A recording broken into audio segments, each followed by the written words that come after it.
अस्सलाम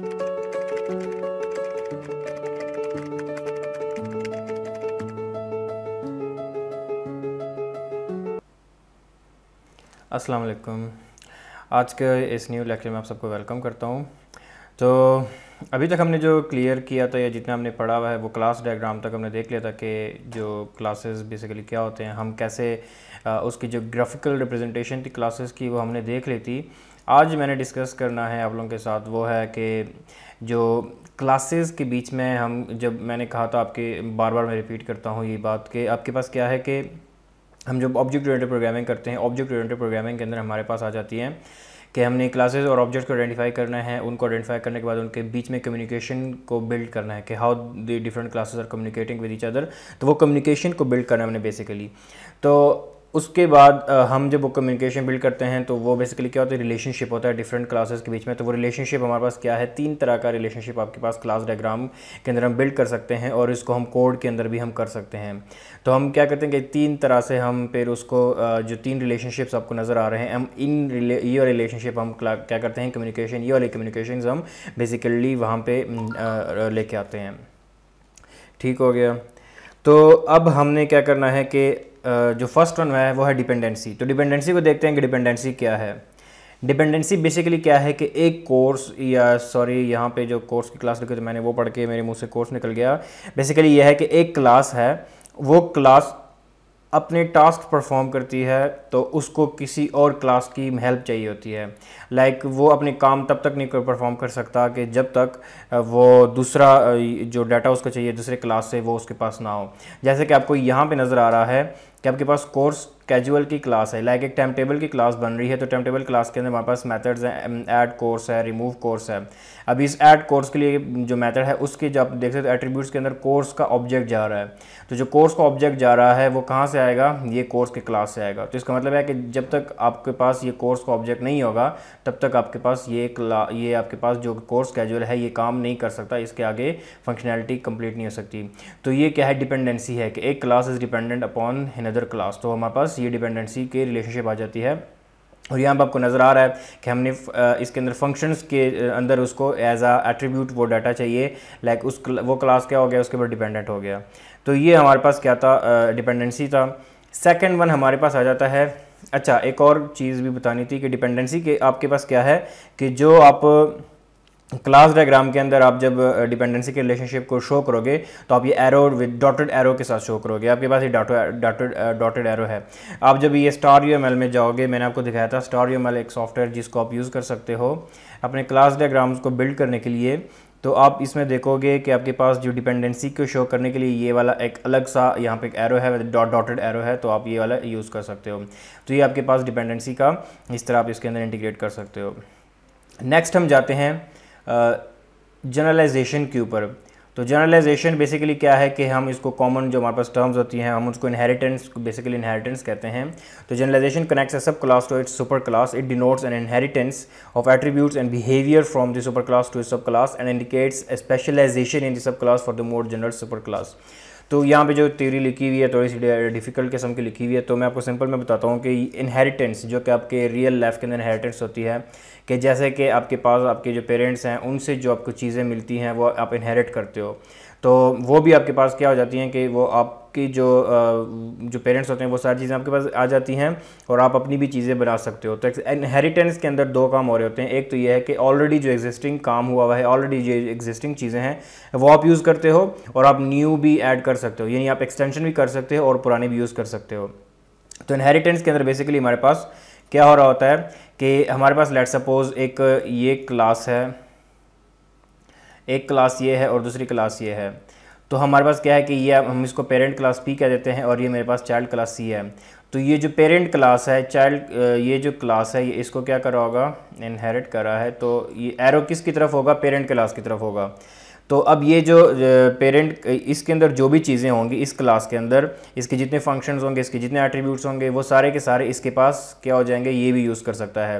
तो इस क्लास के अंदर हमें वो सारे काम दोबारा करने की ज़रूरत नहीं है जो ऑलरेडी इसमें हो रही हैं। तो हम क्या करेंगे, ये जो हम पुराने काम अगर करना चाहते हैं तो हम इस वाले यूज़ करेंगे और जो नए काम जो नया हम फंक्शनैलिटीज़ करेंगे वो इस वाले यूज़ करेंगे।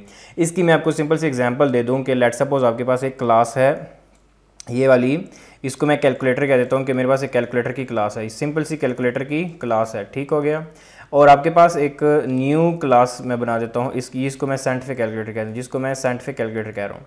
अब ये जो क्लास है बेसिक वाली, इसके अंदर कौन कौन सी फंक्शनलिटीज़ हैं, प्लस है, माइनस है, मल्टीप्लाई है, डिवाइड है, के ये फंक्शंस हैं उसके पास, ठीक हो गया।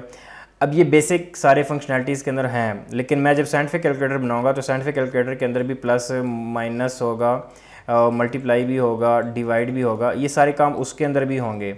तो बजाय इसके कि मैं दोबारा ये सारे काम करूँ, मैं क्या करूँगा, इस क्लास को मैं इससे क्या कर दूँगा, इनहेरिट कर दूँगा।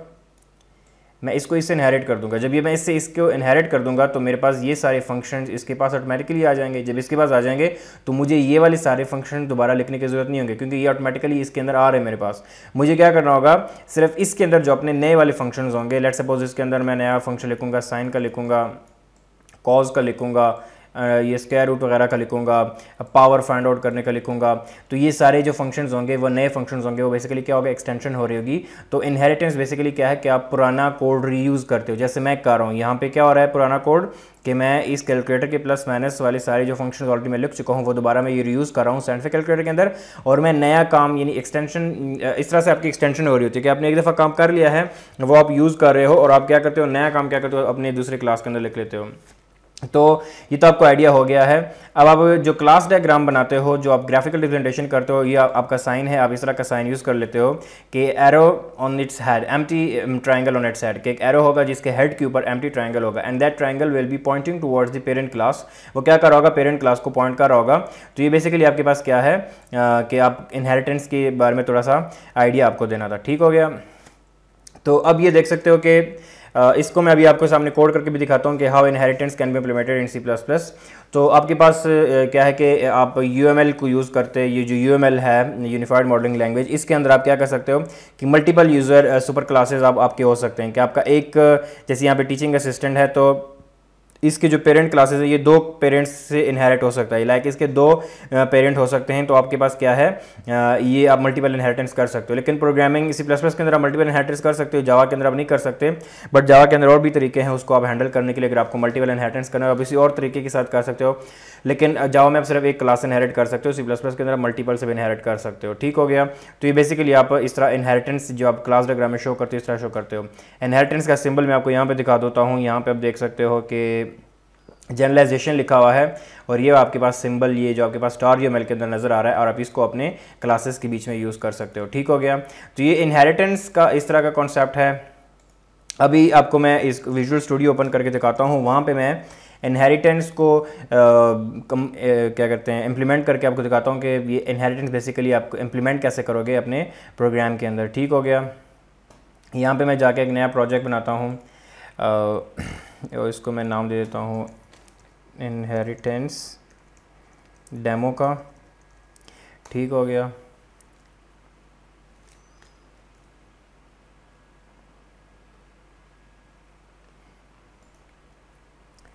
उसके बाद न्यू आइटम ऐड कर देता हूँ। यहाँ पे आपके पास सी हेडर फाइल, ये जो मेरे पास हेडर फाइल है, मैं इस हेडर फाइल को क्या कह देता हूँ, कैलकुलेटर कह देता हूँ, जो मेरे पास कैलकुलेटर है, ठीक हो गया।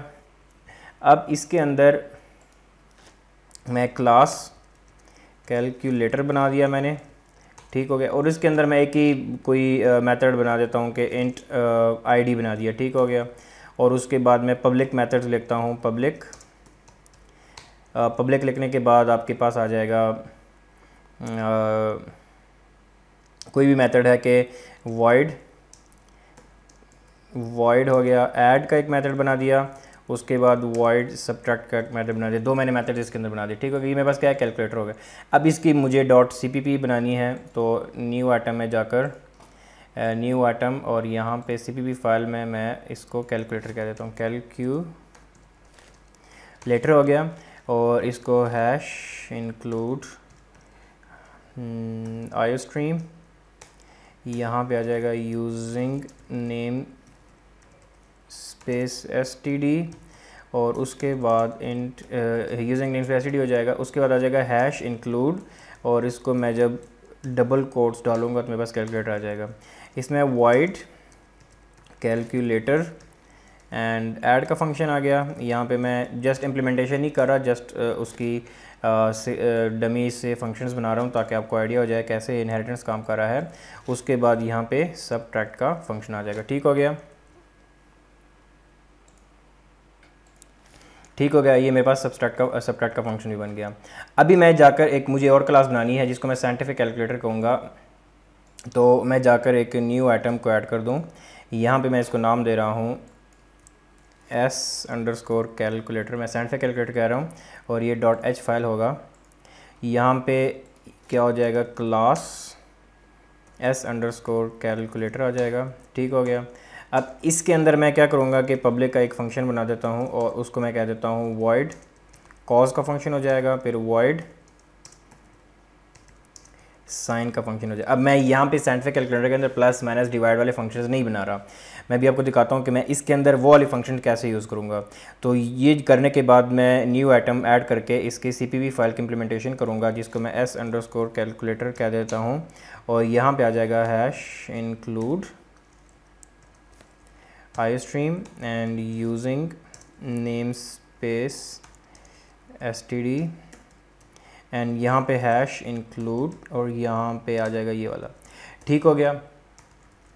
तो अब हम क्या करेंगे, void s_, यहाँ पे कैलकुलेटर में cos की इम्प्लीमेंटेशन आ जाएगी एंड सिमिलरली void s_ में आ जाएगी साइन की इम्प्लीमेंटेशन। तो ये मेरे पास बेसिकली क्या था, दोनों क्लासेस की मैंने इम्प्लीमेंटेशन कर दी। अब मुझे मेन फाइल बनाना है ताकि मैं आपको डेमो दे सकूं कि how it will work. CPP source file. ठीक हो गया। और मैं इसकी ऊपर वाली सारी चीज़ें उठा के same as it is source file में पेस्ट कर देता हूँ। ठीक है। और यहाँ पे इंट मेन और उसके बस। अच्छा, तो यहाँ पे रिटर्न 0 भी लिख देता हूँ, रिटर्न 0। ये हो गया। अच्छा, अब इसमें मैंने क्या करना है कि कैलकुलेटर को मैंने यूज़ करना है। तो मुझे साइंटिफिक कैलकुलेटर का ऑब्जेक्ट बनाना है और मुझे साइंटिफिक कैलकुलेटर के अंदर प्लस माइनस सब कुछ चाहिए। तो मैं यहाँ पे s_, मैं इसकी जगह s_ ये वाला यूज़ करूँगा। तो मैं s_cal यूज़ करके उसका s बना दिया। अब मैं s डॉट करूँगा तो मुझे कॉज और साइन मिल रहे हैं, लेकिन मुझे प्लस और माइनस और जो मैंने वहाँ पे बनाए हुए थे ऐड और सबट्रैक्ट के फंक्शन बनाए थे कैलकुलेटर.h के अंदर, मुझे ये भी दोनों चाहिए। तो ये काम मैं कैसे करूँगा, इसके लिए मुझे इनहेरिटेंस करनी पड़ेगी। कैसे करूँगा इनहेरिटेंस की, जो मेरे पास ये वाला है .h फाइल, ये जो साइंटिफिक कैलकुलेटर वाला जो s.h फाइल है, वहाँ पे मैं सिर्फ ये कॉलन लगा दूंगा। कॉलन लगाने के बाद मैं कैलकुलेटर लिखूँगा। ठीक हो गया। अब ये कैलकुलेटर यहाँ पे आपके पास एक्सेप्ट नहीं कर रहा, एरर दे रहा है। तो उसका सिंपल सा तरीका है कि आपने यहाँ पे इसको क्या करना होगा, इसको आप इंक्लूड करोगे #include तो कैलकुलेटर.h। तो जब आप कैलकुलेटर.h करोगे तो आपके पास ये उठाना शुरू कर देगा। ये जब पिक करने के बाद आप वापस जाओगे सोर्स में और मैं जब s डॉट करूँगा तो अभी आप देखो ऐड कॉज का भी है, साइन का भी है, सबट्रैक्ट का भी फंक्शन है। तो जो फंक्शनैलिटी मेरे पास कैलकुलेटर के अंदर थी वो मेरे पास साइंटिफिक कैलकुलेटर के अंदर ऑटोमेटिकली आ गई। तो इसका मतलब ये है कि आपने पुरानी अगर कोई काम किया हुआ है तो आपको दोबारा नए फंक्शन में, अगर आप नए क्लास के अंदर आपको अगर सेम उस तरह का काम करना है तो आप दोबारा से वो शुरू से नहीं करोगे, आप उसको क्या कर दोगे, इनहेरिट कर दोगे नए वाले क्लास के अंदर by just putting these simple से कोटेशन मार्क। ये जो आपके पास ये जो कॉलन है, जस्ट आप कॉलन लगाओगे, उस क्लास का नाम लिखोगे। By just doing this you can just, ये बेसिकली क्या होगा कि आप कॉपी करो उसके सारे काम आप अपने नए क्लास के अंदर लेके आ रहे हो और आप उसको यूज़ करोगे जैसे आप उस प्रीवियस क्लास के अंदर यूज़ कर रहे थे। ठीक हो गया। उसके बाद यहाँ पे अगर आपने मल्टीपल क्लासेस के साथ इनहेरिटेंस करना है तो आप डॉलर ये कॉमा लगाओगे और आप यहाँ पे अपनी न्यू क्लास का नाम लिख दोगे, फिर आप कॉमा लगाओगे, न्यू क्लास का नाम लिख दोगे। तो ऐसे आप क्या कर सकते हो, मल्टीपल क्लासेस को उसके अंदर सही का मल्टीपल इनहेरिटेंस भी कर सकते हो just by putting the comma. तो ये आपके पास क्या है कि इनहेरिटेंस का कॉन्सेप्ट है कि आप इस तरह इनहेरिटेंस कर सकते हो। ठीक हो गया। और उसके बाद अभी एक और चीज़ जो मैंने आपको इनहेरिटेंस के अंदर बताई थी, मैंने आपको पहले कहा था जो एक्सेस स्पेसिफायर्स थे कि लेट सपोज अगर कैलकुलेटर के अंदर ये मेरे पास इंट था, मैंने यहाँ पे क्या कर दिया था, हम पब्लिक यूज़ करते हैं। पब्लिक का मतलब है कि अब ये जो वेरिएबल है ये कोई भी इसको एक्सेस कर सकता है, तो हम इसको फिर प्राइवेट कर देते हैं और उसके लिए हम क्या कर देते हैं, गेटर और सेटर यूज़ करते हैं। लेकिन जब मैं इसको प्राइवेट कर दूँगा और मैं जब आपके पास जाऊँगा, प्राइवेट कर दिया और मैं इस क्लास के अंदर यानी कि जो ये वाले जो s_, ये था दिस डॉट करूँगा तो मेरे पास वो नहीं आएगा, क्योंकि वो क्या है, प्राइवेट है। तो आपको इस क्लास में लाने के लिए क्या करना पड़ेगा, उसको आपको प्रोटेक्टेड रखना पड़ेगा। प्रोटेक्टेड का मतलब ये है कि ये क्या होगा, इस क्लास के अंदर भी यूज़ होगा, जो अपने क्लास के अंदर है